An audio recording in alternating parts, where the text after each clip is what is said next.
today's discussion is on effective employee engagement in COVID-19 times. Uh, for today's discussion, we have with us Kavya Saxena and Melisha Noronha. Kavya Saxena is head brand experience at Vajor. It's a fashion and lifestyle brand. Kavya is also a corporate coach and a TEDx speaker. And Melisha Noronha is human resource business partner at NextGen Healthcare. Both Kavya and Melisha have a rich experience in the respective fields and industries and will help us explore innovative ideas and strategies to keep employees seamlessly engaged while they continue to work remotely. So, welcome Kavya and Melisha.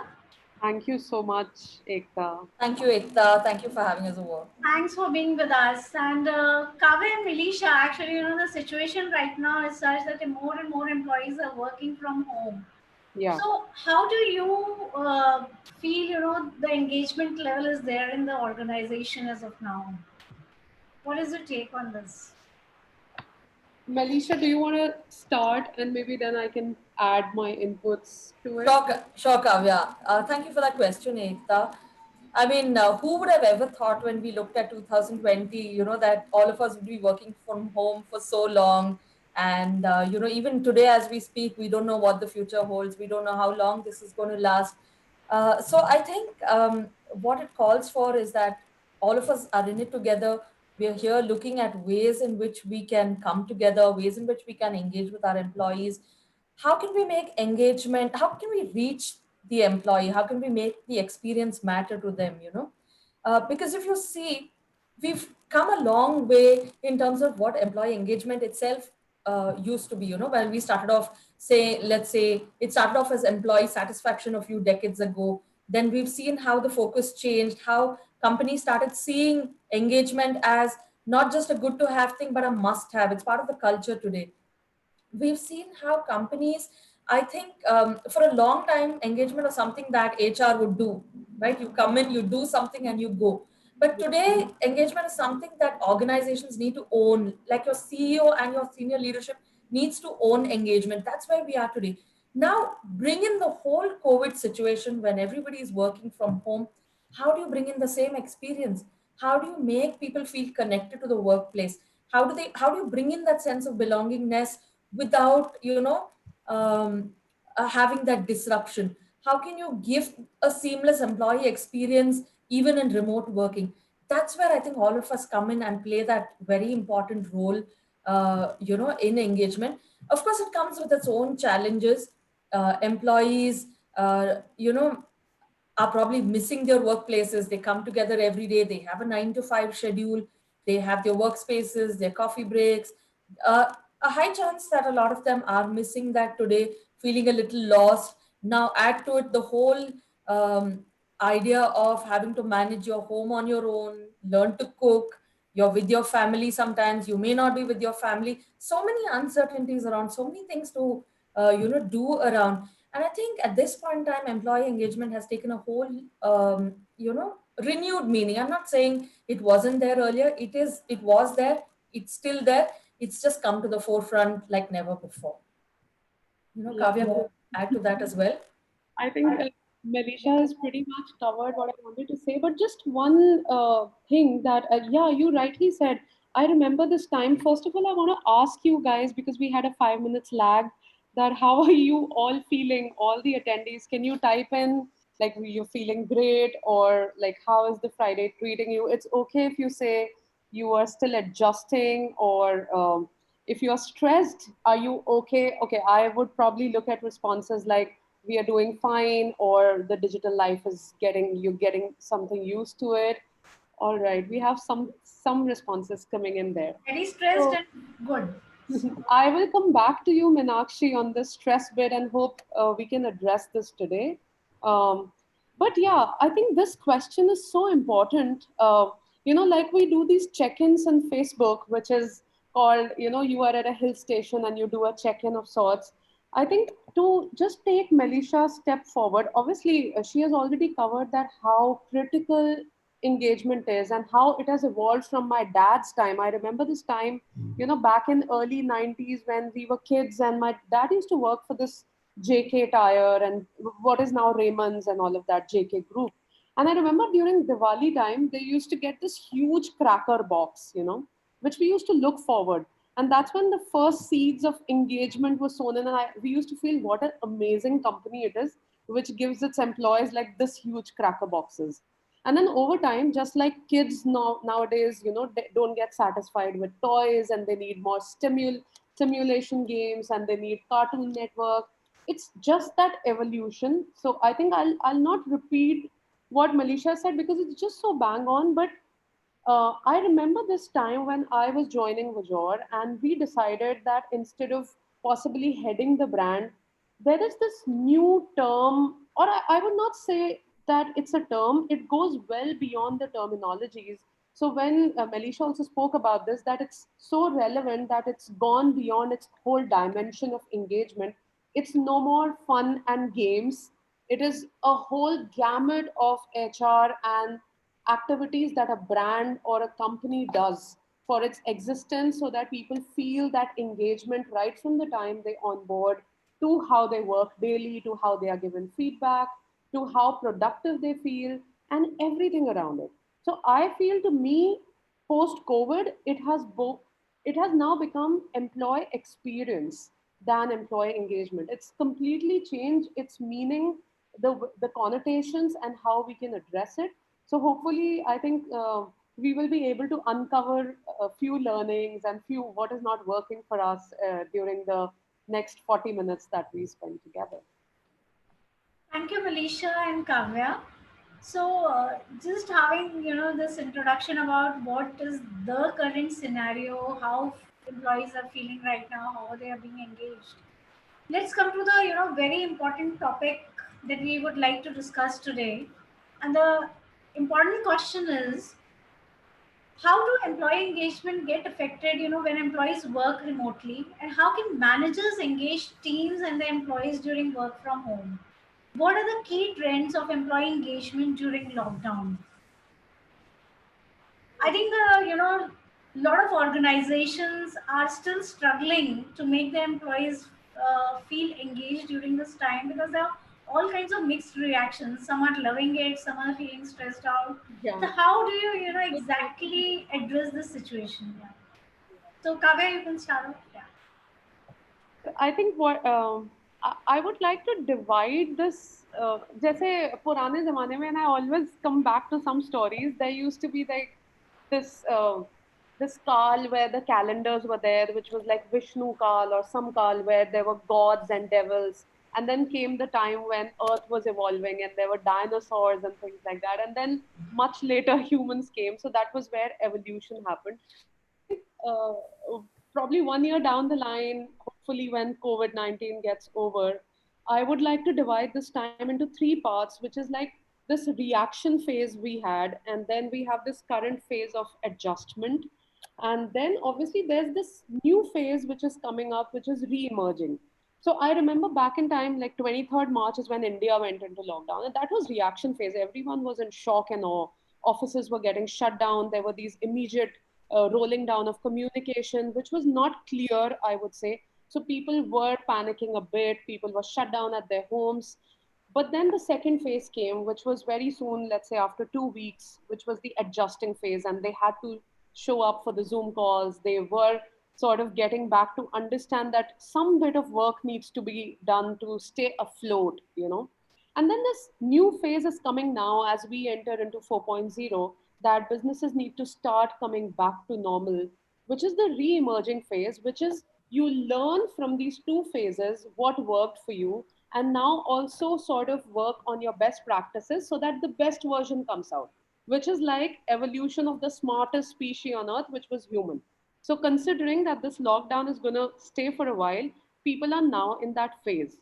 So when I see this three stages, what has happened during Corona, I will say that the whole engagement has posed so many challenges. I think a couple of them Melisha covered in the intro, but I would just touch upon few. One that I feel is irrespective whether you were in the adjusting phase or you are in the re-emerging phase, there is redundancy.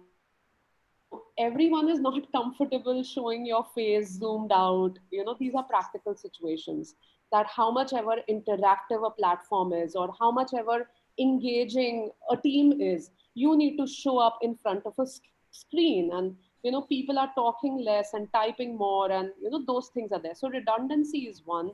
I feel that second challenge, which is really posing a threat to engagement, is that feeling of pat on back, like this literal thing that used to happen. Hey bro, you saved my day. So someone coming up to your desk and patting you on the shoulder, or your controlling officer or boss coming up and say, hey man, you were really good. So that immediate gratification has gone missing. So obviously we do it, but then an increased pressure of who is doing well while we are working from home has also taken over. So this performance pressure has taken over gratification, which is another challenge, that we are doubting each other, that who is more productive. So I feel that apart from that, obviously, I think Melisha touched upon this, that I would not say that it's sharing household, that doing the jharu pocha is probably a problem, but then you are concerned about your family, that how your family members are stepping out. Are they safe? What is the right time? Should we make rounds to the grocery store or immediate things now? That's an added responsibility apart from doing your own things.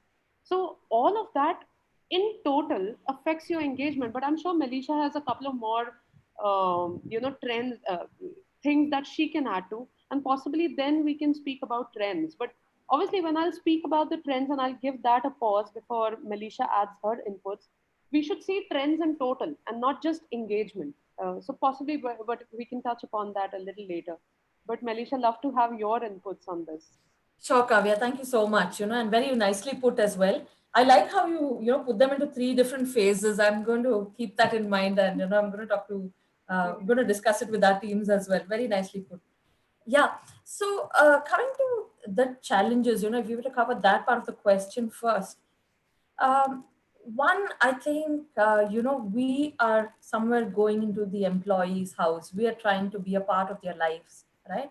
So there's a good and a flip side to it. The good thing is today we know them as a whole person, right? We know somebody behind the scenes as well. We know them more than just being an employee. We know that they have parents at home, they have children at home, they have pets at home, or they have friends at home. Whatever the situation may be, we are beginning to enter the lives of our employees, right? Now, it's very important for us to be mindful that we exercise compassion in all our ways, right? To be mindful that people may not, they'll have a pattern that they've lived their personal lives in. And now I'm trying to fit work into that personal life. I'm trying to have a 9 to 5 within that. So there are challenges that are going to be there, and we need to be mindful. And I think most companies have done a fabulous job. I can talk about my company for sure. NextGen, I think, is a very high touch place, where we're very close knit with our employees. And it's so beautiful to see leaders walk the talk. They're so mindful, and they're constantly telling us, hey, it's okay if the cooker's in the background. It's okay if your child has to enter your call. It's okay if, I can't say somebody's at the door, but yeah, there's a noise outside and you want to go and peep out. It's fine. It's okay if you're a little late for a call. There are times I have my call at 10 a.m. in the morning and my son has just woken up. So I'm in between two things. I'm like, okay, now which do I pick? And it's so nice to have a manager or a leader who says, hey, you know what, it's okay. Just go attend to it and then come back. Accepting that this is normal, Yeah. right? Allowing that this is bound to happen and not looking at it as a challenge. Today, we have enough communication tools, I think, that enable us to stay in touch with people. But I agree with what Kavya is saying. Not all of us love being in front of the camera, all the time. But yeah, I think it's also brought us so much more closer. You know, we're a lot more connected than we ever were in the past. So I would look at it that way. And also, I think at this point in time, every organization is trying to see what's the pulse of their employees. What are their employees feeling? Like Kavya started off the session so well, how are you all feeling today? Now, for most organizations, that may be a very new concept to even check on how their employees are doing. For managers to take that extra minute and not just dive into the topic of discussion, to just say, hey, have you all had your lunch? Are you all okay? Did you get your grocery? A few weeks ago, we weren't even getting grocery. Now I'm sure a lot of people are still having the maids come over and things are a little better. But otherwise, thing, a lot of there's a lot of stress around this whole thing of trying to just try to get back to normal in between all of this. And I think most companies have done it well so far. At NextGen, we didn't have a problem, honestly. We were able to seamlessly go into a work from home mode. And I think there was one thing that really helped us was because infrastructurally we were ready. Okay, a lot of companies are not ready from an infrastructure point of view, Yeah. right? You are still working on desktops, you're working on a lot of systems that don't allow you to work from home, but that problem was taken care of at we never had that issue at NextGen because all of us were on laptops from day one. So moving to a work from home was done quickly. We were one of those first companies in Bangalore which started working from home much before the lockdown was announced. So things like that. So for us it's been easy, but I'm very aware that this has been a challenge for most companies. They've not been able to take decisions right on time. They've let employees guess around what could be the next move, and a lot of that. Yeah, so those could be the challenges. And like Kavya says, we'll go to more on the strategies and what are the trends we're seeing today and what we could do to help this out. Yeah, but I think before we get to that topic, and I think this the trends bit or the strategies that we both can share today is not like it's not like a black box of solution Yeah. for sure. But I think I hope that we are able to present. So unlike Melisha's case, my company has never done a work from home. We are a very close, like we have two companies in the mother firm that is there, and one thrives on a huge distributorship model which is out there in the ground and working, and another is more creative, spaced out but never on a very technical side. So possibly I can give you that perspective, but I want to know from you guys, all of you who are hearing out, that what kind of industries you are in, which sector do you work, and were you equipped before this whole lockdown happened and the work from home happened? I would want to hear that so that I can, maybe I can put my inputs and then Melisha can also add her inputs on the trends. So I'll tell you something what we faced, and that may relate to a lot of people who are from, let's say, retail background who do not usually work from home, FMCG, and I would say fashion, textiles, legal, consultancy firms. And I hope that I'm able to add some input to it. So definitely, as I said, we were not used to it, and it came as a sudden shocks that we had to go in lockdown. People had desktops. A couple of leadership people had laptops, but then again, we were absolutely clueless on how to get things started. Um, so what we did was and I think this is also one of the trends that I'm noticing now that is happening. So I hope I'm able to answer both the queries in tandem. So we had to break down the problem in four, five parts. One is that how equipped we are in terms of tools that my team has. So that means not just having a laptop. It means, can company take care of your internet expenses, or are my employees even having an internet connection? Are there spaces conducive to have digitally to be enabled to have them digitally present? So those were tools that we thought are required, and that's one trend that we noticed in that adjusting phase that I spoke about. The second was that we had to set out rules, which we did in the first week. And when I was hosting my first webinar, I saw that people were still coming up with such rules that, and so basically, rules are something that are non flinching, they are non negotiable. So I'm sure, let's say, Melisha's company had some rules that we're going to be doing this. X people get access to this much software. This is how our passwords will move. This is how you will have access to various chat windows. We did not have that. So we had to put rules in place. And this is, I think, key trend number two that is appearing post COVID, that how well your rules are established in the company, who gets access to what, how much of protection do you have on your data, how much data security measures you're taking, because all of that involves a cost and you need to be well prepared for that. The third trend and action that we took was setting up norms. I think Melisha has spoken at length about it, that how they are dealing with. We had no clue. What if a pet shows up on a stand up? What if I am 2 minutes late on a stand up meeting? What if, is it okay to have music playing at my back? So, norms are usually these things that evolve over time. And I see now that a lot of companies are innovatively trying to have those norms that fit in everyone. Like how Melisha said, everyone has got a new home, and we do not want to be the big boss, peeping into every bedroom and kitchen. So having that balance was really required. So over time, the trends now are that how do we keep that balance of creating norms that are conducive to every employee, and then everyone follows that. And then obviously the last trend that we are noticing now, which is in the re-emerging phase that I spoke about in the first question, is how do you build a great culture? Which is that yes, I protect the rules, I have a certain norm. Now tell me, how will I be evaluated? Now tell me, how will you measure my productivity? Now tell me, will I be given right feedback and when? So those are things, I think, again, that's a trend that is catching up on employee engagement, that how well all of these things are taken care in a gamut. So that's my bit, but Melisha, happy to have your inputs on this. Yeah, I think, I mean, I agree with what Kavya is saying, and I'm sure it must have been a very different challenge for you given your nature of work and your workforce.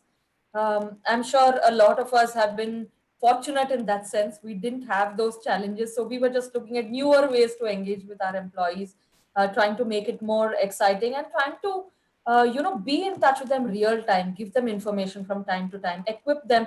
Our company did this. I remember initially when we just announced work from home, and we didn't come from a work from home culture, by the way. We moved to it only during the COVID times. Okay, but just before the lockdown, that is. Centrally, we were even trying to organize these workshops to help people get used to WebEx. How do you use tools? How do you use Microsoft Teams? Allow your teams to know that, and it's okay not Yeah. to know.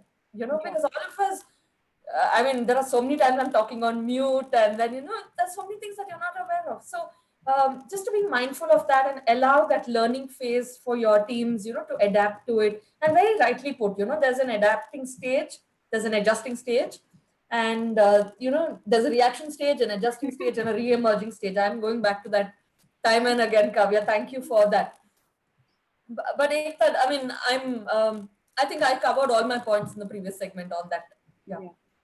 I'll also request you guys that if you have questions, you please keep up, you can type your questions so that we can take them towards the end, because we don't want to miss out on any questions. But that said, possibly you may remember it now and don't want to keep it till the end, just type in and we will surely address it. I know, and there could be some interesting perspectives because we have people from marketing, from media, from healthcare, and I think everywhere the engagement style is very different. So it would be good that if we can cover, people keep on sending the queries and we can, address them at the later stage. I think Kavya and I spoke a lot on the challenges and all of that, and we didn't really touch upon what are the things that managers can do. So, Ekta, do you want us to get into that space? Uh, no, Because we'll take up specific industries maybe, later, just to, ensure that people get the best out of this sure, conversation, sure, right? sure. We were discussing about the strategies, and before we actually cover the strategies, I just wanted to ask you one thing. Um, Employee engagement per se, has gone over a lot of changes, in the past, and it's always been a very kind of debatable thing. How exactly are employees engaged? How do you come to know that they are engaged? So how has employee engagement actually evolved over the last a few decades or so? If you can just throw a little light on that before actually starting to discuss the strategies which are relevant in the current state. Yeah, can we Okay. start? Yeah, it may sound like a repetition, but I mean, I'll go first, Kavya, if you're okay. Yes, yes, Yeah. absolutely. Yeah, so I think the whole thing about the way we looked at employee engagement has changed, right? When we started off, it was employee satisfaction. Remember the Diwali box that Kavya was talking about, Yeah. right? It was all about keeping employees happy and seeing whether, if that was enough, right? For a long time and decades, I can say that employee satisfaction was a priority. And then and there were a lot of studies, around this to measure satisfaction, to see, Did it really have an effect on productivity? Did it really have an effect on performance?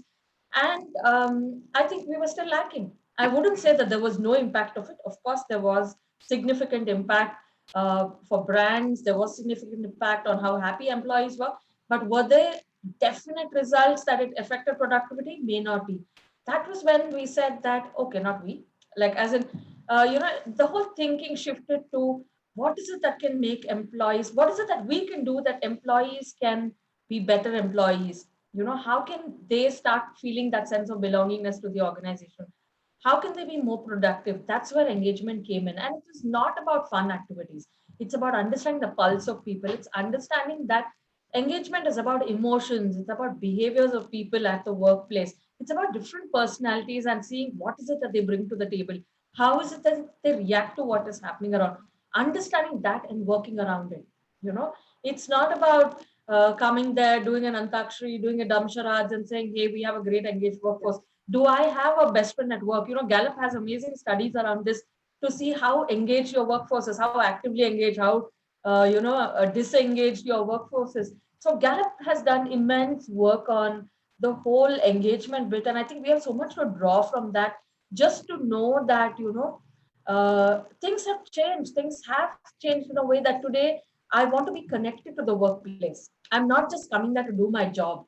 Do I have a friend? Do I have a manager I can talk to? Is this an organization I trust? Do I have a manager I can talk to? Is this manager there to help me grow, or is it just one way that they're going to extract everything out of me and I'm not going to get anything in return? A lot of organizations have that, right? But the whole trust is missing. You're spending crores on doing great engagement stuff, but on ground the trust is missing. So your whole engagement strategy is gone haywire. At NextGen, I'm very happy that that part is taken care of, where I know that employees are talking to their managers, the leaders are talking to everybody. We're having town halls every week. So all this adds to engagement. All this brings the company closer. And this is how engagement has evolved. Together we form goals. Together we form strategies. That's when your employees feel connected. They feel that what I do matters. I matter. And that's the shift from saying, hey, I think this is good for you. I think if I give you this, you will be happy, rather than asking an employee, hey, can we decide on what makes all of us happy? Can we decide on what we can all do together to get where we want to be? Sharing your ideas with the team, being more vocal about it, being transparent, appreciating people and saying, hey, what you did counts. You know, in the lockdown phase, you still logged in. I know it's a challenge. I know you have children in the background. I know you're struggling. You don't know how to cook, but I'm okay. I'm okay giving you that extra time. All that comes into play. And that is where engagement matters today. And we've evolved definitely. Today, I think we're not just looking at engagement, we're looking at sustainable engagement, trying to see how is it that I think that's the new stage we are entering into, to see what is sustainable engagement and how can we do this in the long run. Yeah, over to you, Kavya, for So I think since Melisha has covered it so well, I will just say that gone are the days I remember my father's time or my granddad's, or let's just say some few decades back, people were loyal to jobs. The average, I would say, service lengths used to be 10 years, 12 years. I would like you all to possibly type in that what's been your average service length. Probably today it's reduced to 4 years, 5 years, or even lesser. And there is, let's just accept it point blank that at least in India, or for that matter, Southeast Asian countries, and slowly now, like there's a pause now in globalization, but there's no dearth of talent.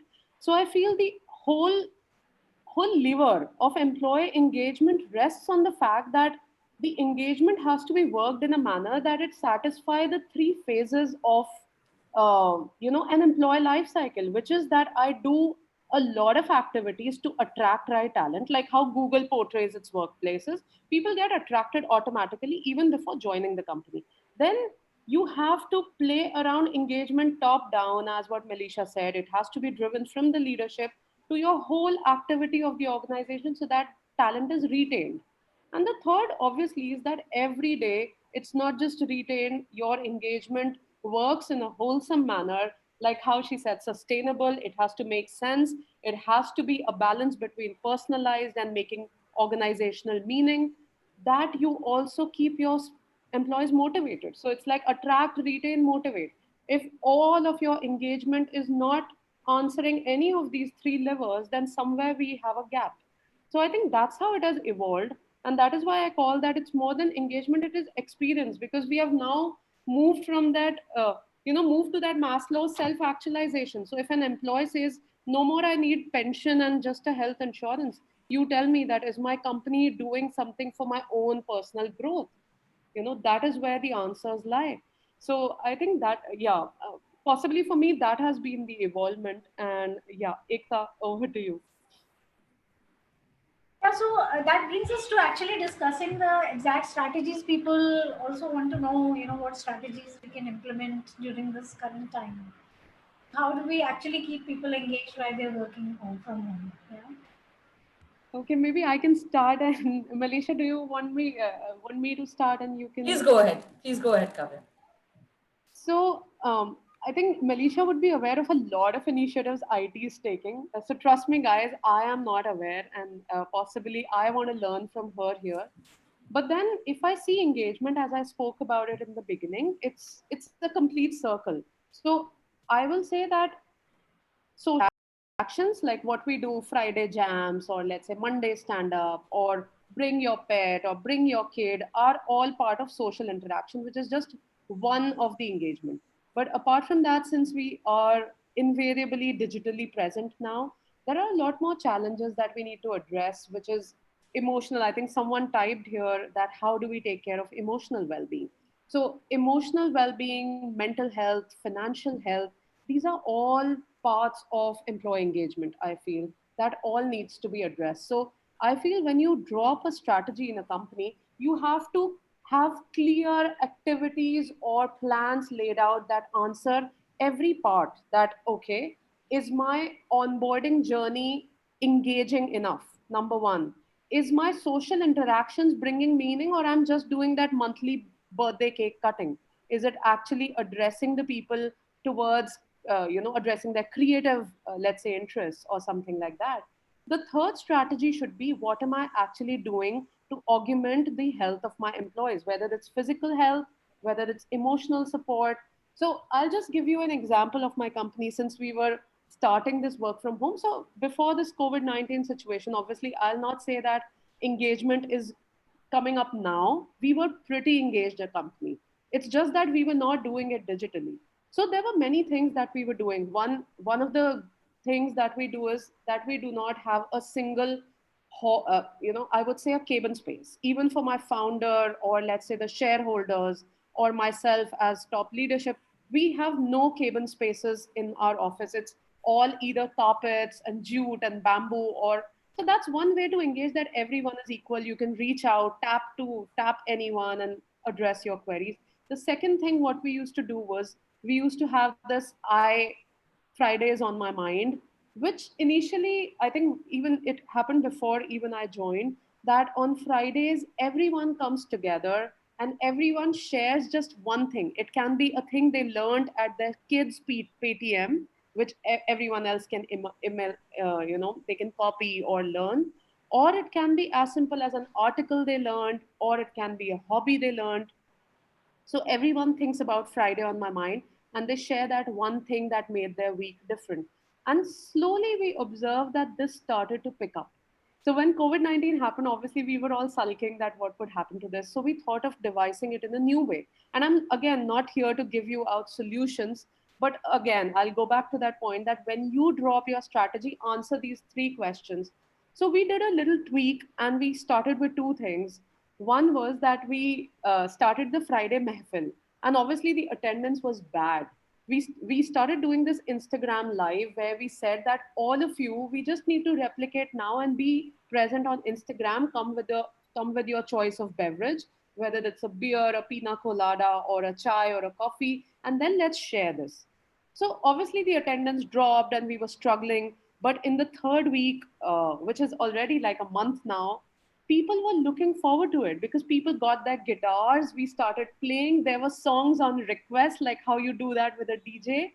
And people were saying, why don't you play this song? And people were sharing, okay, I've got this. People were sending links. And we found so much warmth in that Friday mehfils that we started, that it started going back to that feeling when we used to go out. Remember those chai breaks? And it looks like an age now. But every two meetings ke beech mein we used to go for that chai break to just catch up. It used to feel like that back.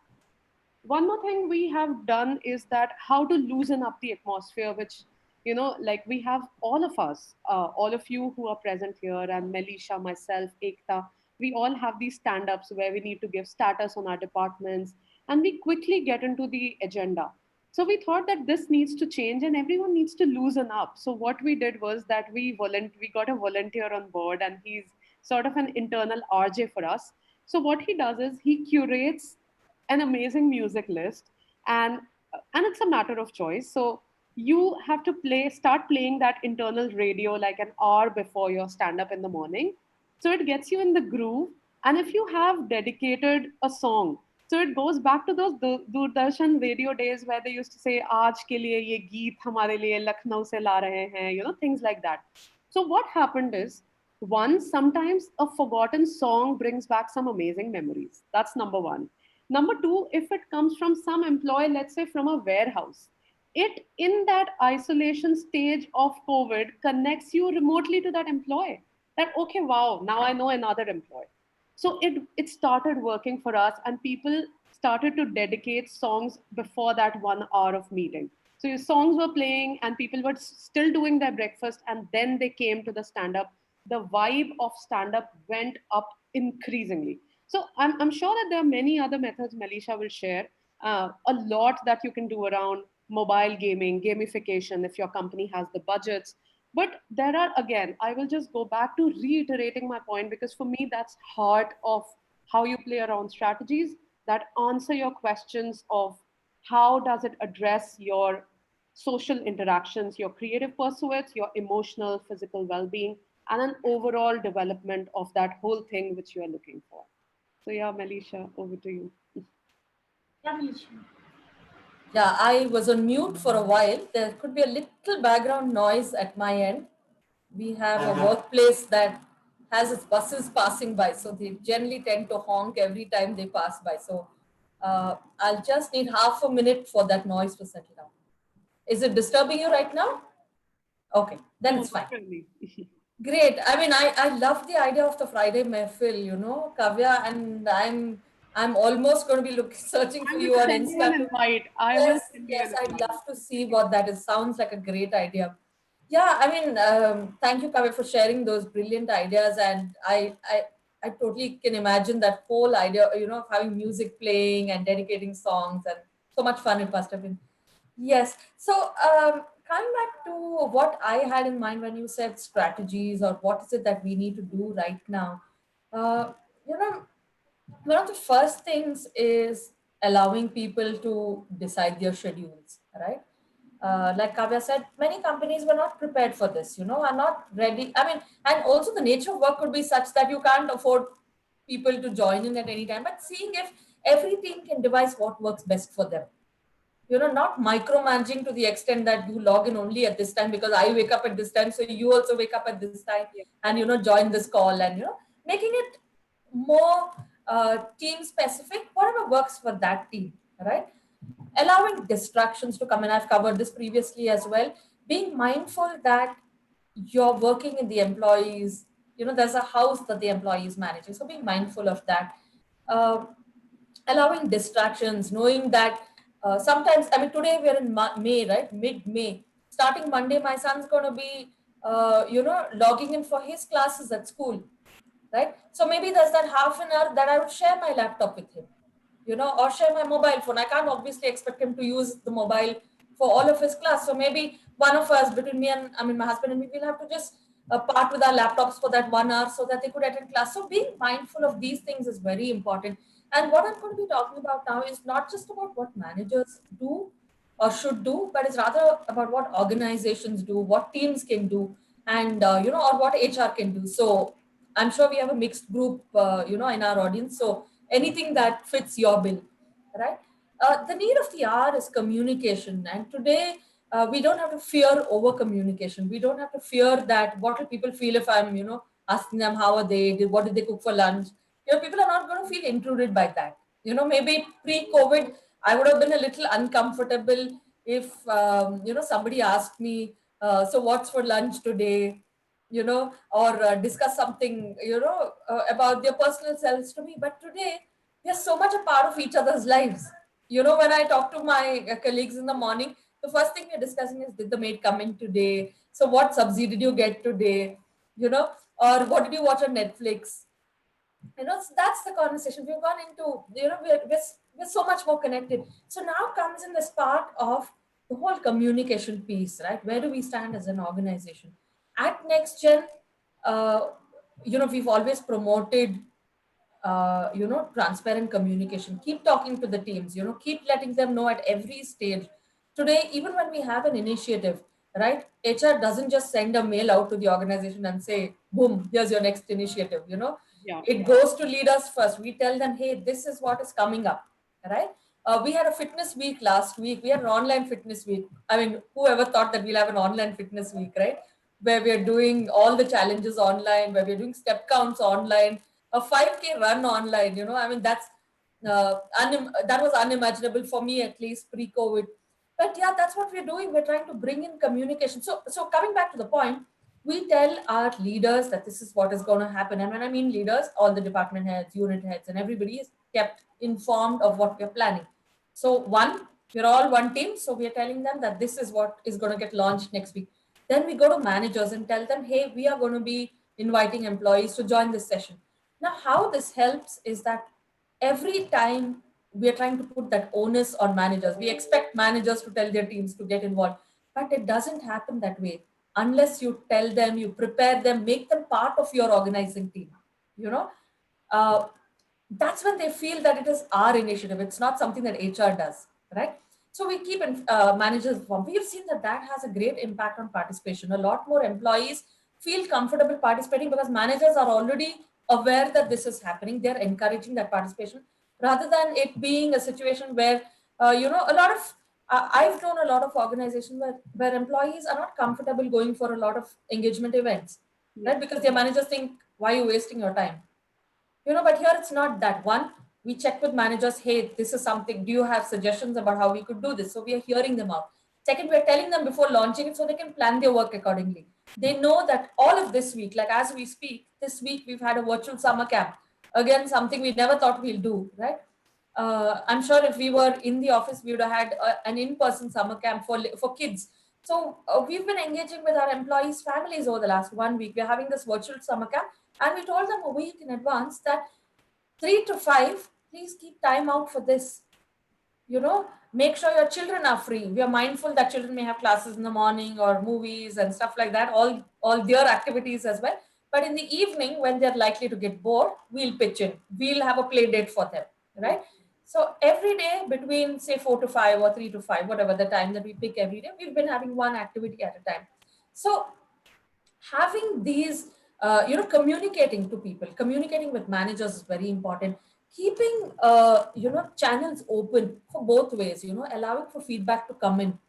Like Kavya started the session, how are you feeling? Allow people to come back and tell you how they're feeling, because otherwise you'll never know. And the only way you will get to know the pulse of your employees is by talking to them. There's no rocket science around it. You can't wait for your annual survey to come up and figure out what employees are feeling. Today, we need real time feedback. We need to know what people are feeling today. What you were feeling yesterday need not be the same today. So, and we want to adapt to that. And one size fits all is gone, right? We need to know what is working in lockdown 3.0 for you, or what is not working. Are you in a red zone? Are you in a green zone? What's happening to you? Because that has an impact on work, right? Now, coming to the point of community, right? All our employees have various touch points. It could be a location, it could be the organization, it could be the function, it could be a community, it could be managers and peers. Today, the location aspect is missing. I cannot go to office. So all that I would have done in the office is a question mark, right? I would have belonged to a lot of cultural groups. I may have been part of a certain lunch group. I may have been part of, say, a smoking group outside of that used to hang out, or a chai group at work, whatever that group may have been. Today, all of that has gone, right? So how is it that I can build that community, right? And I think there are two parts to it. One, if you've started on this well in advance, you're in a great shape. But if you've not started it, now is a good time to get started. Focus on building communities, which means bring people together as groups to interact with each other, to just talk. Yesterday, we had this fabulous ice cream party at work, where all of us brought ice cream, and we sat together. It was one of our colleagues' birthday as well. So, we just hung out together eating ice cream. We had our kids on that as well. They joined in. It was so much fun. So I never felt for a minute that we didn't have a team outing. It was as good as a team outing. So my community needs were met. Now, using when we have channels which we can do, see, on Zoom it's good. On WebEx you can have these. On Microsoft Teams you can have a lot of these programs running. So making use of these to build that community, having active employee communities where employees can talk to each other and interact, and start feeling that it's not just work. Because we also need to understand that employees today have limited forms of entertainment, right? They are either, and more, everything is online, right? So they can't go out today, so your movies are not happening. So we need to think of ways in which we can make it exciting for people online to engage with us. Now, very interestingly, if there are a lot of sectors which have seen a slowdown, right? For us, in the healthcare sector, we've not seen a slowdown as such. In fact, our work continues as usual, but I'm sure many other sectors have seen a slowdown. So maybe introducing learning initiatives helps, focusing, using this time to upskill people, using this time to have a lot more training for employees could help. That could be a great strategy companies could adopt, where you focus on, say, May month of learning, or NextGen has something called summer of learning, right? Where 3 months of focus on learning for any of those teams that want to focus on LinkedIn learning or any other platform that's available to you. um, Focusing on innovation, a lot of companies are using this time to see, and all of us are adapting. You've seen all those service providers who used to give you in-person service are today online. The Karnataka horticulture department is selling mangoes online. They've never been that tech savvy. Everything's moved online. So see, how is it that you can add client value in this situation? Because your client, your customers, and everybody is in a similar situation that you're in, right? So understanding what is it that they may need, how is it that you can bridge that gap for them, encouraging employees to, just think more and see what is it that they can do during these times to add client value. And that could be the next business strategy itself. That could end up being a great strategy for the company in itself in the months to come or the years to come. And we've covered, involving employees, families, all that is anyway there. I'm sure a lot of teams are doing that, where we're allowing for spouses to interact, roommates to interact, and that's been a great plus point this time, and you should continue doing that. And also very, very important is not forgetting success stories. Uh, when when we just moved to this whole work from home scenario, there was a lot of what to say, hesitation about, am I doing it right? Am I the only one struggling? You know, or am I? I mean, typically our work timings used to be early in the day. We start at 7:30 and we close by 3:30. Most of our organization works on that time zone, right?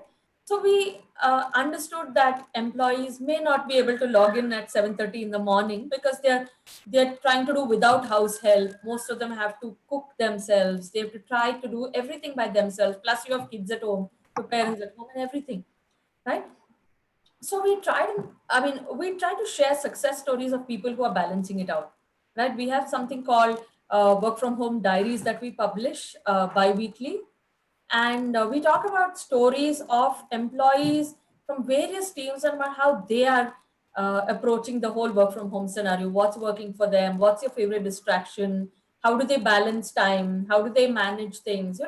Everything. And we realize that, one, it's helped employees feel proud of what they're doing, because they realize that hey, I'm not alone in this, I am doing well, or there's somebody else having the same challenge as I am and they're still able to do it. So that has really helped us, to talk about the success stories, work from home success stories. But amidst all this, what's very important is to realize that we're all employees, we're all not superhumans. you know as managers, it's very important to understand that we are not superhumans, that we need to take care of ourselves before we take care of others, right? It's like that airline thing, right? You wear your mask first before helping somebody else. So one, it is important to understand what is it that you are facing in the first place as HR, as managers. What is it that your challenges are? Talk about it to people, talk about it to your managers, your peers, or maybe to your EAP partner, your counselor at work, whoever you have, access to. Talk to them and see what is it that they can help out with, and then be able to help your teams. That helps a lot. Just leading with compassion during these times, because managers themselves, sorry, are you all experiencing a lag? Yes, Yes, slightly. right. Ma'am. Slightly. Yeah. Okay. So I just got a message saying my internet connection was had an issue. All right. So I'm not going to take time on that. But yeah, it's understanding that we all are likely to make mistakes. We're all human. We're all learning, and it's okay. It's okay to do some trial and error and to figure out what works. We don't need to have all answers ready all the time. Over to you, Ekta. yeah, thanks, Melisha, and thanks, Kavya. I think that was you actually outlined a lot of strategies. Some of them, in fact, most of them, which I actually understand, is very low budget strategies. In fact, that was something which was in our course of discussion. We have to discuss, strategies which are low budget and where the cost, because since companies are actually going through a very reeling time and they would like to cut on the cost, so I'm sure a lot of our audience also are interested in strategies where they spend less and still they are able to involve the employees to the maximum. And I think most of the strategies that we have discussed here actually outline that point in case. Yeah. And I think So I just want to add one point here before we sort of, because we are shooting on the time. There it's were okay. some questions that I saw which were regarding huge employee bases. I would love to answer that question because I think I said that in the beginning, and then Melisha has obviously added so much of input towards the strategy bit that there is no one size fits all. Now you may feel that okay, the summer camp idea may not work for us, or someone may say, oh, the Mehfil idea is just so dated. It works for me. What works for me may not work for you. But again, I would request all of you who are still with us, please put in your questions on specific issues. Engagement not just again covers your social interactions. Happy to give our inputs to everyone who belongs to any size of industry, because we do understand the sensibilities that, let's say, a Mehfil idea does not work when your employee size is 5,000, but then I'm happy to give you inputs what can work there, depending on the kind of experience or the learnings we have had. So just keep the questions coming. And I think, Ekta, what do you think about the time? Because we are shooting. We have to, extend the time a little because I think a lot of questions are there, and we still Yeah. have to cover one more question, which is one of the key questions: how to deal with rewards and recognition, during this particular situation.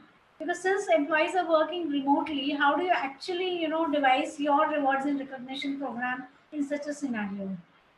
So I would like both of you to address this, right? So you can start with Kavya and then we can go. All right. I'll try to keep it quick because we are already short of time. I think any reward, whether it's COVID or no COVID, should be answering three major questions: that what are you rewarding your employee for?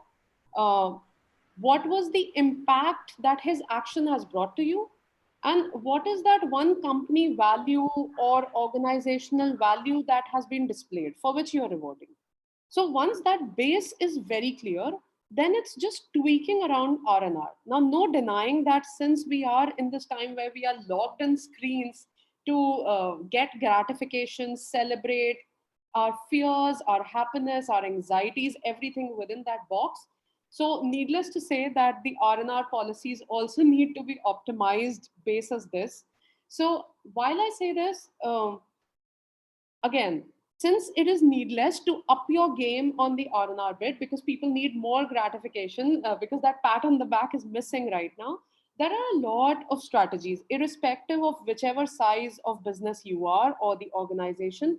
One easy thing you can do is that you should, if it aligns again with your organization values, this is something that we do strongly, that recognize people who go out of their way to support communities that are not even your stakeholders. So let's say, because we cannot turn a blind eye, let's say, to a lot of migrant workers who are out there. Now, we may be having a great productive environment within our company, but then what about those people who within your company who go out of the way to, let's say, donate to charities, who help out to pet friendly companies, who go out of their way to do something about the environment? And if it aligns with your organizational view, I think this is one of the good ways to recognize people at this moment, because we all need to have that empathy that goes beyond the boundaries of this, our organizational boundaries within our digital network, because it needs to go out there. So that is one thing that you should do. The second thing is that the physical gratification which used to happen earlier needs to now convert into more digital gratification, and irrespective whether you're a 30,000 strong employer. I've worked with Indian Oil for like 10 years, or whether you are in a company like mine which has about 1,000 people or 1,500 people. Social media platforms are one easy way to help spread right word about the right action your employee did and what difference it makes, to help you get that feeling that yes, we really value you. It's one easy thing, and if the content is put mindfully there, it really does make a lot of difference on both the sides. Having said that, I think Melisha touched upon this point, and I just want to reiterate it. It doesn't require huge budgets, trust me, to upskill your employees. This is the best time when you can, if you cannot give them bonuses, because again, I come from an industry which is bleeding right now, which is retail. Budgets are shrunk on the rewards bit, budgets may be shrunk on the training bits. But again, if you can dedicate, let's say, even 0.5% of your total revenues onto upskilling your employees, giving them some budget in forms of recognition that can help them take, let's say, a digital course on Udemy or Coursera, then why not? And so that is something that gives you immediate gratification. So long term, obviously, if you are looking at designing a remote work from home program, like Melisha shared before the beginning of the session, that they are planning that VFH increases up till July. Twitter has already announced that they're going to continue it for the end of the year. Then your R&R needs to be much more wider than what I have suggested to you. It has to go way beyond these smaller initiatives.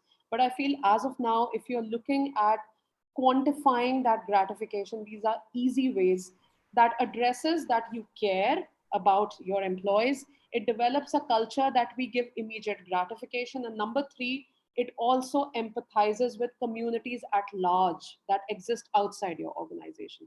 So that's my bit on the R&R. Very beautiful thought there, Kavya. I mean, I really, I like the fact that you spoke of those extra milers, that people go out of their, uh, you know, out of their way to do something more than just this. Yeah, very true. Adding on to this, when we talk of rewards and recognitions, we need to move away from talking of it as awards for people or, certain rewards, but it's about bringing about a culture of appreciation, right? A lot of firms may be slow to having a culture of appreciation. We may be limiting it only to award ceremonies or that monthly award or an annual award ceremony. But just bringing in a culture of appreciation, probably have an appreciation week where everybody can write a LinkedIn recommendation for colleagues, right? Why are we struggling to say good things about people? Why are we keeping it only for farewell speeches? Right? Tell people if they're doing a good job, why hesitate? And like Kavya mentioned, use social media, put it on LinkedIn, put it up on Facebook, let the world know that this employee has done well. They'll feel proud, they'll want to tell their families about it. You know, also, trying to, there are vendor partners who provide this solution. I know OC Tanner and a lot of other companies provide this solution. We are tied up with OC Tanner for our rewards program, where on Outlook we have a plugin. So all you need to do is, if you want to appreciate somebody, just click on that and you can send out an appreciation instantly to somebody. There are so many such tools which can be built in house also. You don't need too many budgets around it. And of course, when it comes to rewarding, I mean, and since we're going to be in this long term, I don't think we are going to get out of this quickly. We are going to be seeing different cycles, appraisal cycles coming in. We are going to be having a lot of conversations with our employees on different things. There may be tough conversations we are going to be having. Let's not forget the tone in which we do it, because while we do the good, while we appreciate people and give them that digital pat on the back, which is so important today, it's also important to give our feedback in a respectful manner to people when we do so. Because I know that a lot of this is that time, post April, a lot of companies are closing in on their performance appraisals.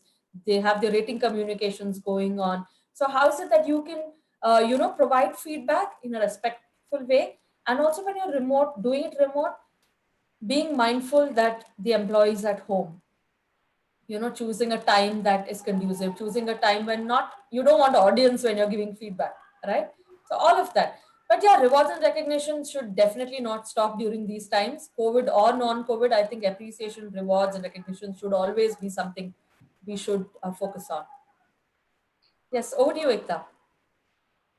Thanks, Melisha and Kavya. I think that touches upon the points of rewards and recognition. Yes, we cannot stop it. It should go on. And like everything else, we found a way out for this also.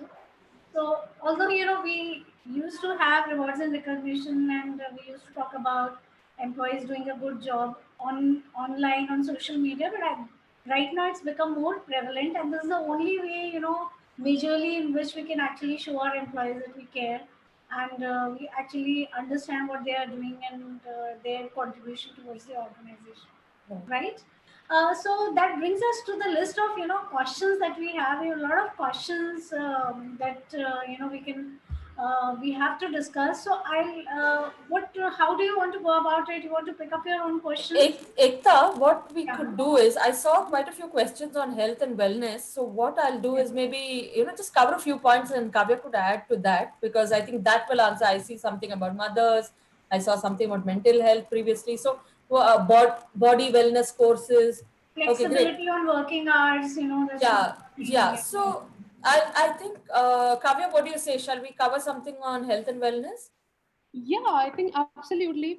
You come from that industry, and I can add my bits to that if that answers. And there are some specific questions related to size of industry and a couple of other. Right, right, right. As long as everyone stays, we will possibly extend it to 10 minutes. So I hope you all Yeah. are in there. Type a Right. yes or a no, and that'll really help us. But yeah, sure. Yeah. So, I mean, one of the things that came to my mind was, when I was thinking about this whole session, I realized that health and wellness is a big part of the engagement, right, with employees. We're all here because of our health situation as well, right? So we can't forget why we are all here and doing what we're doing. So on one side, we're mitigating the risk of COVID-19, right? We're trying to bring in more awareness among our employees. How do you keep yourself safe? I'm sure all of you have done it, wear your mask and all of that, right? So that is one part where we are mitigating one risk, but we're also, we'd like to throw a lot of light on the other risks that may be holding at this point in time. What is happening to those long sitting hours, right? We're all sitting from morning till evening. Most of us are on our laptops, plugged in, not getting up, probably just getting up for a lunch break or a bio break and nothing at all in between, right? So long hours of sitting, strain on your eyes, back, and everything. So being mindful of that is very important, and working on those issues before they become problems tomorrow, foreseeing these things and seeing how is it that your employees can be fit and healthy while at home. And I know this whole dalgona wave that took over our, everybody wanted to make dalgona coffee, everybody wanted to make pani puri at home. We've all become master chefs in the last 2 months, making bread, making cakes, and all of it. So that's all landing somewhere.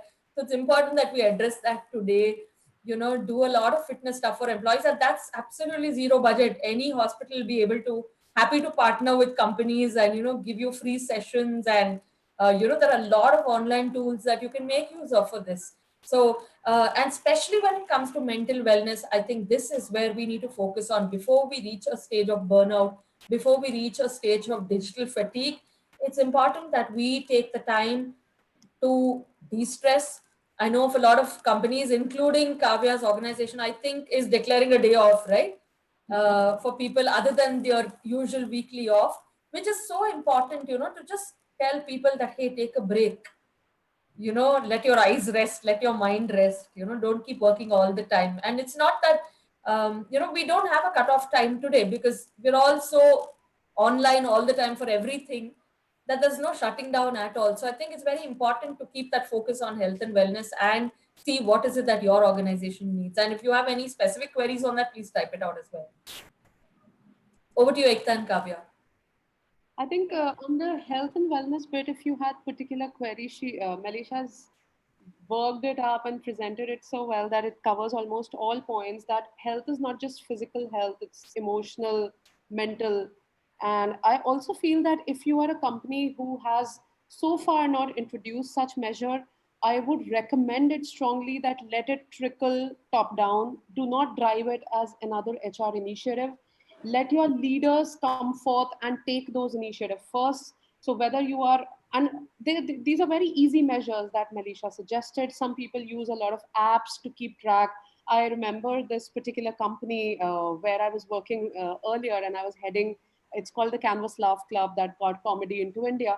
And we remember we used to use this Healthify Me, which is a very famous app, and it actually enables different departments to compete in a very productive manner on your health scores, that how many people participated in sticking to diet charts. But again, each size does not fit all. If it has to be driven, do not just make it a HR initiative. Live it. Live. It's like walk the talk, and let your leaders walk the talk first, because it just trickles down immediately. And I feel that if you are taking care of your physical health, it brings discipline. If you're taking care of your emotional health, which means that you're touching these points, that we care for you, there is a counselor in case you're distressed, it really does go 1 mile extra to ensure that these times you're not alone than just doing the talk that we are around. So I think those are little things that if I have to add, but I think more or less Melisha has covered it so well. So yeah, I would be happy to address any question, Ekta, which is Yeah, slightly one different question from, I see is social distancing is posing many challenges. yeah. People are bound to work in isolation and stay aloof. This is one query from Ashna Saxena. I think we should address that because we have spoken about a lot of positivities about work from home, but I think this is also an important aspect, and a lot of people would agree with that. Yeah. So I think I'll be happy to answer that question and go back to the three circles of react, adjust, and reemerge. Now, there is a situation where we need to acknowledge, first of all, we already are in the stage between the adjust and the emerge, where we know that this is a situation. Now, it is just like going back to the Darwin's theory that the person who does not evolve stands at much higher risk of getting perished and not getting adjust. And eventually, in this case, it will not be the perishable stage, but it will be a lot of distress. So I think Melisha spoke about this, that how communication is such a key. So if social distancing, which has already become a norm in place, I would say that please go back to your scrum board and write down things actually as an informed HR, that these are the tools, rules, and norms that I'm going to practice, and let it walk the talk, because there is no easy solution to it. This, since it has become a norm, Ashna, I would recommend that you lay down very clear, if you are an HR, the policies should speak to you. So let's say if you are in blurry lines, that whether my boss will feel that is it okay to have my kid peeping from the back of the door, just put it out there in your policy if you haven't yet done it. So that's one way to mitigate the social distancing bit. Now, addressing that how people open up, I think Melisha has spoken at length about it. There are different ways and means. Mehfil was one way. She spoke about summer camp. I would say there was someone who asked about bigger companies. Now, let's say if a company which has budgets, gamification is one easy way that puts people together. Seeing your scoreboards on some game, or maybe a simulation of your own office. And these are easy things if you have some budgets in hand. So we have spoken on low budgets, but then again, I'm touching on points where companies are huge, they have certain budgets to allocate. Things like this actually brings people together. So again, not denying the fact that social distancing becomes one deterrent to the whole environment. If, let's say, that is the environment you got to live, you have to find the ways out. And in this situation where we are in between the circles of adjust and re-emerge, your policies and communications should speak so transparently that you should have no inhibitions in talking about various awkward things, various good things, and obviously we touched upon R&R. So recognition of people at this juncture is so important. And I just do not mean that recognize the people who are doing well. If there are people who are distressed, who are stressed, you also recognize and take an action upon it. That is very, very important. And I hope that I've been able to answer your question in some way. That acknowledgement of the fact that this is going to stay is first step, and then working on aligning communication around your three stages will be the next step to answer a lot of what you're experiencing. I just like to add a point there, if it's okay, Ekta. Yeah. Ashna, it's also important to see why is it that people are aloof. Okay, is it because they don't feel connected to the workplace? You may want to dig a little deep and see why is it that people are being aloof or non-participative. You may want to go a little more into this issue and try to see what it is. I think there's nothing that a good conversation can't fix. Okay, so activate those communication channels within teams. Keep talking to managers, keep talking to, don't keep it for your results day or something when you're going to be addressing managers and teams. Activate every communication channel possible, because the more people talk to each other or the more they interact with each other, they are going to come in together and feel as one team. So social distancing should not be a problem for employee engagement. You'll need to invest that little extra time on building that high touch culture. Yeah. And Yeah, I think and we also, we spoke about this check-in feature, which kind of yes, addresses what Melisha says. So do a check-in. I would say do a check-in on your have groups talking to you, and HR does not need to be a part of every group. But let's say there is a check-in on your HOD stand-up, that how is everyone? There's a performance check-in, which is, are you aligned with the work today? Are you understanding what are the tasks allocated to you? So let's correct. say for ops team, there can be a performance check-in. For, let's say, a warehouse team, there can be a hygiene check-in, that are you equipped well? And I think let your check-ins start speaking to you, and you will start getting answers, because obviously I'm assuming you cannot circulate surveys at this moment. It'll be, but then yeah, I think pretty much Yeah. that should. Also having that, toolkit of sorts, to help people cope with this, helping managers identify if there are people in their team who are feeling isolated, or, if they're going through those things, help managers identify those. See if buddy systems work. You don't have to keep buddies for new joinees alone, but see if that can work Yeah. in normal times like these, right? Yeah. Yes. Over to you, Ekta. Okay.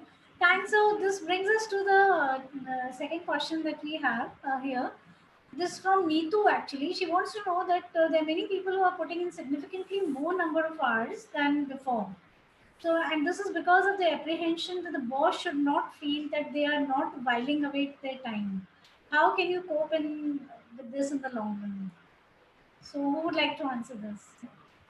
I can possibly add, because I have literally put down my foot on this fighting. So there's this interesting incident. I think I was talking about this before the webinar actually started, that a couple of my employees were feeling burnt out, and we had to put our foot down.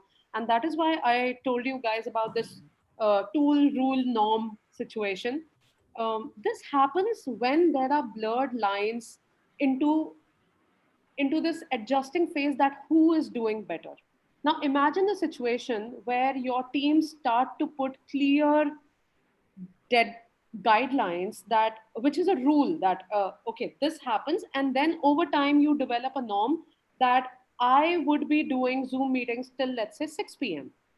I would be, if required, I do phone calls maximum 5 times to a work member. And this is a norm that I have set up. Once those norms start talking to you and everyone aligns with these norms, then there will be no need for everyone to be working on and trying to prove that yes, we are productive, and at the same time feeling burnt out. Because if your employees are feeling burnt out, or individually you are feeling burnt out, it's not a healthy sign, let me tell you. And I'll put my foot down to say, please work on your norms right now. And norms are something that grow with time. So ek hafte mein you will not get your answer. Your answers will start talking to you in 2 weeks, when the norms will start to be accepted. But do work on it. I think that's one easy way to mitigate this. So this happened with us. So what we have decided is, we already have a set guidelines that the zooms happen between this to this time. The HOD zooms happen at a certain time, because rest of the day they are busy interacting with down the line teams. And then obviously we have more norms, like you can speak to your family members, something what Melisha touched.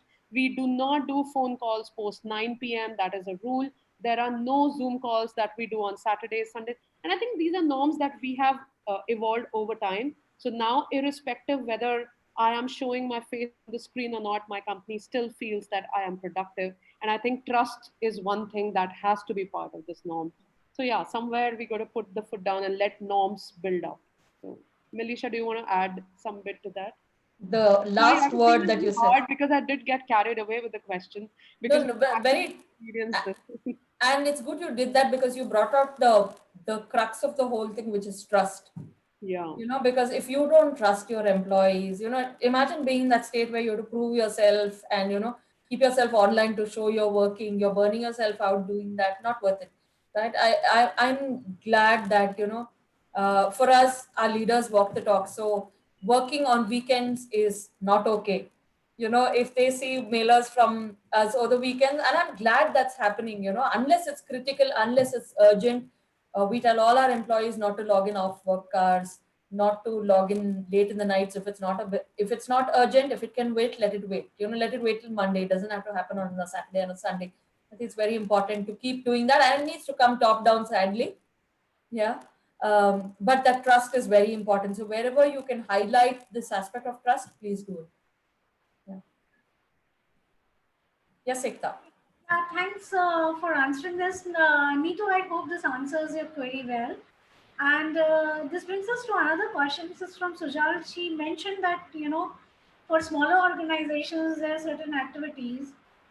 What happens when there are employees which were, companies where there are 5,000 plus employees?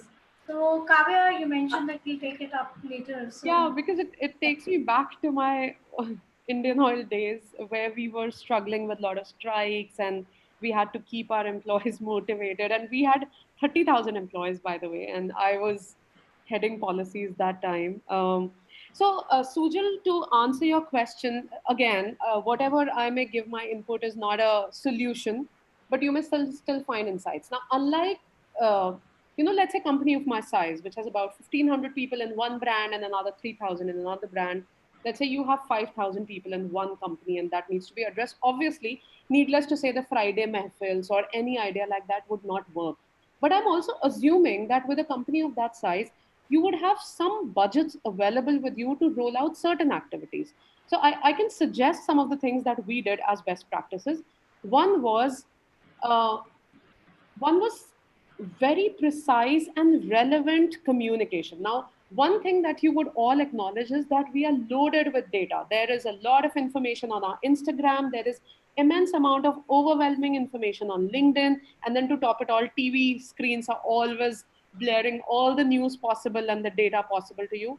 So what we used to do was, there was a team which was called the corporate communications, and their job was to fetch out the best of the news. So let's say out of 5,000, there are 300 people who love wildlife. They would fetch out that how that Yellowstone National Park went live, and they would bring that article. And then there are some who love to do zero waste cooking. So let's say an article around that. And then there are some who would talk about the Forbes trends around different industries. They would combine all of that and share that. That was one way. And then they would obviously invite a lot of feedback. Another was that we introduced a sort of gamification, which was a sort of simulation of our own refineries, and how you can walk through, how you can contribute, what are the checkpoints. So you earn points, and it was sort of a game which also brings you one step closer to understand your SOPs and processes. But that was something that we could afford building an app. Again, it depends on your company's budgets.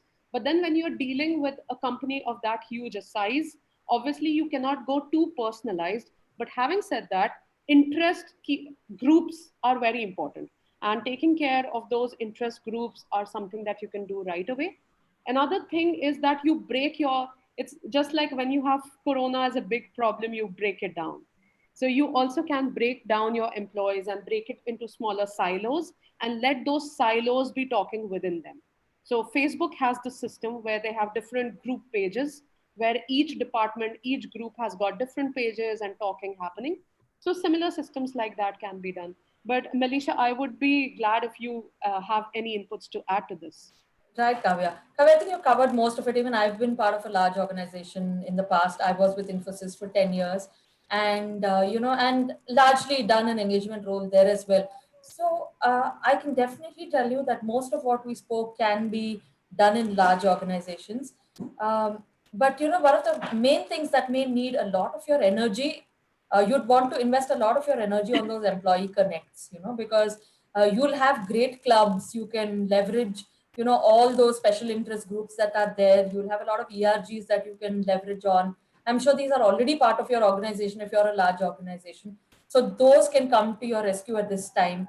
A lot of experts, you already have a pool of service providers who will do things at a cost or at no cost as well during this time, so you could leverage that. So there are various things that you could look at for large organizations. But I think one thing that I would recommend all large organizations to do is invest time in employee communication. Yeah. So I won't repeat what Kavya said. I think she's covered all the other points very well. Thanks, Melisha and Kavya. So can we take one or two more questions here? So Yeah. we're shooting over time, but I'm happy to take one more question. There's a question that says, it's from Genia Which, how to prevent miscommunication, be it with employees or management. Okay. Who would like to answer that? Anyone, Melisha, do you want to go and address this one? Could you just repeat that question for me, please? Yeah, I'll do that. How to prevent miscommunication, be it with employees or management. I would have liked an example of miscommunication because I'm not sure what this person means by miscommunication. But I think when you're transparent with your communication, when it's two-way, there's no scope for miscommunication. And for us, like at NextGen, every week almost we have a town hall. Every week we have a Slack message from our CEO. A written Slack message, and it's two-way. You can write back and ask your queries, right? Every time the town hall happens, we have a separate leaders session with employees, right? So every department head addresses those issues with their teams. So if there are any doubts, we give that opportunity that teams will talk about it and clarify those doubts. So there's no space for miscommunication when your channels of communication are activated and when they're happening at different levels. So let's say our CEO speaks on a Tuesday. On Wednesday, that leader would have spoken to their teams and said, hey, this is what the leader said. Do you have any doubts? This is what it means to us, right? So we break it down to that level. And I think that's possible even in large organizations. I know large organizations do it as well. Yeah. That holds good for any organization. Yeah. I think it would have been great if the question was slightly elaborated, but then again, accessibility is the key. I think Melisha has covered it. If your leaders, your HODs, your key people who are the teeth for the organization are accessible, I see there is no room for miscommunication happening. It only happens when the teeth goes inaccessible, which I think in this world, whether it's large organization or our SMEs, I do not see that accessibility is an issue, but then happy to address it separately if time permits. You can text any one of us on LinkedIn and we can take it completely over there if that is not answered. So I'll just, add one more question over here. This is the last one I think, we can take here. So it's from Ramya. Ramya wants to know, do you have EAPs in your organizations? Anything done differently since the COVID outbreak on emotional well-being? Melisha, do you want to answer this one? Yes, Ramya, thank you for asking that question. I'm trying to see if it was Ramya Rajshekar. Was it Ramya Rajshekar? Yeah, Yeah. Yeah. Okay. Ramya Rajshekar used to be a colleague of, we worked together once. Yeah. Great, Ramya. Thank you for that question. Yes, our organization does have an EAP partner, and we are engaging actively with them. We have weekly sessions with them where um, they have WebEx sessions for our employees on various topics related to COVID. It could be anxiety related to COVID, managing teams, working from home, all of that, right? COVID related topics is what we have been doing for the last 1 month or so. We're also encouraging people at every step. We're telling them that, hey, talk to the AP, make friends, talk to a counselor. Don't look at it as that you're having a mental health issue and that's why you're talking to a counselor. It's as good as talking to a physician. If I have a stomach ache, I'll talk to a physician. I'm not worried that society is going to judge me or my company is going to judge me. So it's similar to that, that we encourage employees to, talk about this and, make EAP accessible to them. Even if you do not have it, do not worry. You can still, it is a paid service today, yes. So you can still approach hospitals if you want topics to be covered. Okay. There are a lot of companies which do, there are a lot of firms which are providing these talks free of cost for organizations in case you want to avail of those. They'll be more than willing to partner with you. There are also websites and apps available where employees can take can avail counseling. So you may want to do a little research on what apps work for you. Also, if you're in a region, see whether, because if you're in another country, Ramya, you'll have to be mindful of the laws of that land and see whether it's accessible to you. In India, we don't have that issue. We can go to any app we want to and avail services, but that may not be the case in your country. So you may want to keep a tab on that. Great. thanks, Melisha. I think actually there's one question from one of the students. Actually, he's an HR student from the DSE University of Delhi. And he wanted to know how do performance appraisals, take place in the current scenario. I think we'll answer that and then we can finish the discussion here. Yeah. Nothing has changed. I mean, if I could take that question, Kavya, Uh, nothing has changed. Everything remains the same. Um, we call it the quarterly check-ins, and I mean, everything remains the same. You still have your same tools. Only the conversations have moved online. Nothing else has changed. Everything is business as usual on that front. Yes. Yeah, yeah. I'll just add the bit that obviously for us, the appraisal cycle has slightly gone for a toss this year. But that said, things do remain the same.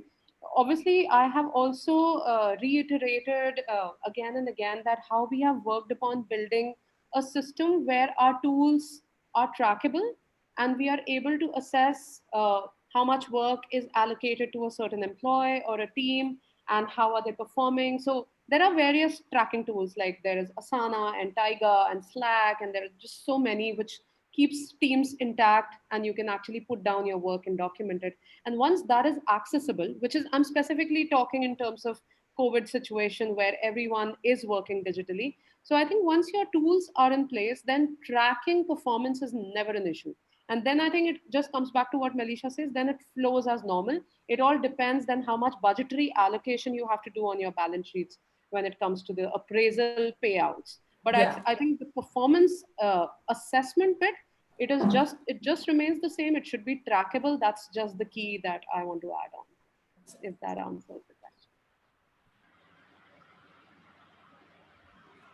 Okay, so Melisha and Kavya, that brings us to the end of our discussion. I think it was a very engaging discussion on employee engagement and a lot of new things to learn, new strategies to learn, and I'm sure there were a lot of takeaways for all our participants. Okay, so now it's a Friday evening, and I think time to say Yeah, we goodbye always to each got other. time, so we should apologize because we took like the Friday evening time. But I'm sure you will have a great weekend, all of you. Yeah, I'm sure. Okay, thank you Thank so you much. so much. Yeah, Thank you so Thank you, much. thank you Ekta. Thank you everybody for for having us joining here. us here. Thank you, Thank everyone. you.